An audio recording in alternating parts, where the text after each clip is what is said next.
क्या कहते हैं उत्तर प्रदेश विधानसभा चुनावों के अब तक के आंकड़े और 2022 में किस पार्टी का पलड़ा कौन सी विधानसभा में रह सकता है भारी, ये सब बताएंगे आपको केवल डीएनएन हिंदी पर। शुरुआत कर रहे हैं आज से उत्तर प्रदेश 2022 चुनाव के महाविश्लेषण का। रोज एक विधानसभा का विश्लेषण होगा जिसमें 2007, 2012 और 2017 के चुनाव परिणामों का तुलनात्मक विश्लेषण आपके लिए लेके आएंगे ताकि आप बेहतर समझ सकें कि कौन सी पार्टी का कौन सा प्रत्याशी कितनी वोट लेकर आगे रहा या पीछे रहा, कौन विजय रहा, कितना मार्जिन, हार जीत का क्या रहा अंतर। ये सब डीएनएन हिंदी पर रोजाना एक विधानसभा का विश्लेषण आपके सामने। आज बारी है सबसे पहले नकुड़ विधानसभा की। नकुड़ की हम बात करेंगे। नकुड़ विधानसभा सहारनपुर जिले में आती है लेकिन इसका लोकसभा क्षेत्र कैराना है।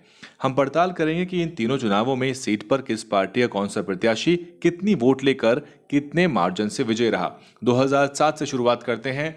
2007 में जब बसपा की सरकार बनी थी तब नकुड़ में कुल मिलाकर 1,71,301 वोट डाले गए थे। किस किस को ये वोट मिले थे देखते हैं। ये है वो तस्वीर, ध्यान से देखिए। 2007 के आंकड़े आपके सामने हैं। ध्यान से इसलिए देखिए क्योंकि 2012 और 17 से आपको तुलना करनी है इनकी, क्योंकि आंकड़े बिल्कुल बदल जाते हैं 17 आते आते। बसपा के महिपाल सिंह विधायक बनते हैं, विजयी रहते हैं, 71,000 उनको वोट मिलते हैं। प्रदीप कुमार को वो हराते हैं समाजवादी पार्टी के, जिनको 50,000 वोट मिलते हैं। रालोद को 29,000 वोट मिलते हैं और इंद्र सेन तीसरे नंबर पर रहते हैं। कांग्रेस के डॉक्टर सुशील चौधरी लगभग 8,000 वोटों के साथ चौथे नंबर पर रहते हैं और भाजपा को मात्र 4300 वोट मिलते हैं। मात्र 4300 में इसलिए कह रहा हूं क्योंकि आपको ध्यान से सुनना है, ध्यान से देखना है। अभी 2017 में क्या होगा आप देखिए कैसे बाजी पलटेगी। 2007 विधानसभा चुनाव में बसपा के महिपाल सिंह जो जीते, उनका वोटों का अंतर था, विनिंग मार्जिन था 20,000 का। सपा प्रत्याशी को उन्होंने हराया। 2012 का रुख करते हैं। 2012 में नकुड़ में कुल 2,98,985 मतदाता थे। याद रखिए ये मतदाता बताए हैं आपको। इस बार वोट कितना पड़ा था वो प्रतिशत के हिसाब से आप अंदाजा लगा लीजिए। 2012 में देखिए क्या हुआ। डॉक्टर धर्म सिंह सैनी बसपा के टिकट से लगभग 90,000 वोट लेकर जीते, 38% उनको वोट मिला।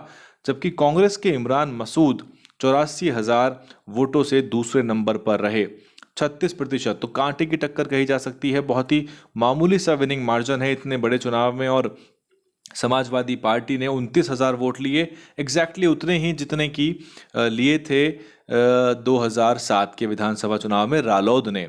और इंडिपेंडेंट प्रत्याशी गोविंद चौधरी को 14,000 वोट मिल गए, जबकि भाजपा के मेला राम को 6,634। तो जो ट्रेंड है वो बता रहा है कि भाजपा की हालत बहुत खराब चल रही है। लेकिन उत्तर प्रदेश के मामले में सारे चुनावी ट्रेंड फेल हो जाते हैं और इसीलिए एग्जिट पोल और ओपिनियन पोल भी लगातार गलत हो जाते हैं। फिर भी हम पूरा प्रयास करें कि आंकड़ों को समझें और आंकड़े क्या इशारा कर रहे हैं, वर्तमान राजनीतिक परिस्थितियां क्या हैं, उसकी विवेचना करें। बसपा के डॉक्टर धर्म सिंह सैनी 2012 में 4564 यानी कि 4,564 वोटों के अंतर से जीत गए। 2017 में सपा ने और कांग्रेस ने गठबंधन कर लिया था। आपने तस्वीरें देखी होंगी, राहुल गांधी और अखिलेश यादव एक ही चुनावी रथ पे प्रचार करते नजर आते थे। और 2017 में कुल मतदाताओं की संख्या बढ़कर 3,29,000 हो गई। परिणाम देखिए। 2017 में भाजपा के धर्म सिंह सैनी, गौर करिए, भाजपा के धर्म सिंह सैनी 94,000 वोटों के साथ जीत गए। यानी कि भाजपा के जो ये प्रत्याशी हैं ये पहले बसपा के चुनाव पर टिकट लड़े थे और पहले भी पूर्व मंत्री रह चुके हैं, अपने से पहले बेसिक शिक्षा मंत्री रह चुके हैं। और 17 में जीतने के बाद भी इनको मंत्री बनाया गया योगी मंत्रिमंडल में। और इमरान मसूद को 90,000 वोट मिली 2017 में, 35%। सीन बिल्कुल चेंज हो चुका है और बीएसपी को यहाँ 65,000 वोट मिले, तीसरे नंबर पे नवीन चौधरी रह गए। आरएलडी के राम कुमार को मात्र 783 वोट यहाँ प्राप्त हुए, वो भी गठबंधन के बावजूद। समाजवादी पार्टी मैदान में नहीं है। तो आप इस पैटर्न को भी अंडरस्टैंड करने की कोशिश कीजिए कि सपा के मैदान में ना होने से सपा का वोट रालोद के पास नहीं गया। तो ये कौन सा वोटर है जो वोट ट्रांसफर नहीं करता है, क्योंकि ये दिक्कत बसपा के साथ जब गठबंधन हुई तब भी आई। सपा का अपना वोट खुद सपा के प्रत्याशी को नहीं पड़ा और यही कारण था कि लोकसभा चुनाव में केवल 5 सीटों पर समाजवादी पार्टी सिमट गई। बड़े पैमाने पे जो हिंदुत्व का एजेंडा है उसकी चपेट में अमूमन सपा का वोटर आ गया, जो पिछड़े वर्ग के वोटर हैं, और उन्होंने जो था अपना वोट क्लियरली यहाँ रालोद को नहीं दिया है। मुसलमान वोटर तो साफ तौर पे कांग्रेस के साथ चला गया। इमरान मसूद एक चेहरा थे वहाँ पे, मजबूत नाम है, तो इमरान मसूद को सपा का वोट ट्रांसफ़र हुआ होगा जो पहले सपा प्रत्याशी को मिला था, उसमें मुस्लिम वोट हो सकता है, और बाकी का वोट समाजवादी पार्टी का बीजेपी के पास जाता हुआ दिख रहा है, क्योंकि धर्म सिंह सैनी ने पहले भी वोट लिया था बसपा के टिकट पे, इस बार भी लिया। हालांकि ये सटीकता के साथ कहना कि किसका वोट किसको ट्रांसफ़र हुआ, इसके लिए कोई मैकेनिज्म उपलब्ध नहीं है।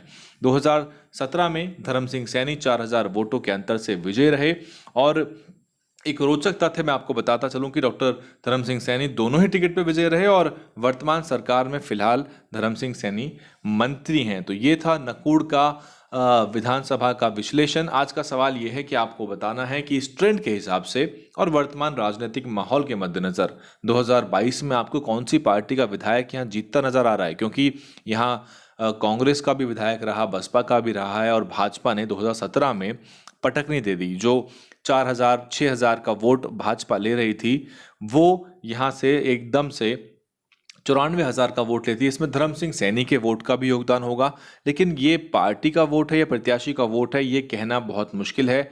कुछ सीटों पे हालांकि छत्रप ऐसे होते हैं जिनको वोट मिला ही करता है, वो चाहे किसी पार्टी में चला जाए। आप बताइए कमेंट करके कि आपको क्या नजर आ रहा है 2022 में नकुड़ का क्या सीन हो सकता है राजनीतिक रूप से, और इस तरह की वीडियो हम रोज लेके आएंगे। किस समय अपलोड करें बस ये बता दीजिए आप, जिस समय आपको देखने में आसानी हो, जब आप उपलब्ध हो, फ्री हो, उसी वक्त वीडियो अपलोड की जाएगी। आप देख रहे थे डीएनएन हिंदी, मैं हूं वैभव कुमार। कमेंट करिए। बहुजन सत्ता के संघर्ष को जारी रखने के लिए डीएनएन हिंदी को आर्थिक सहयोग की जरूरत है।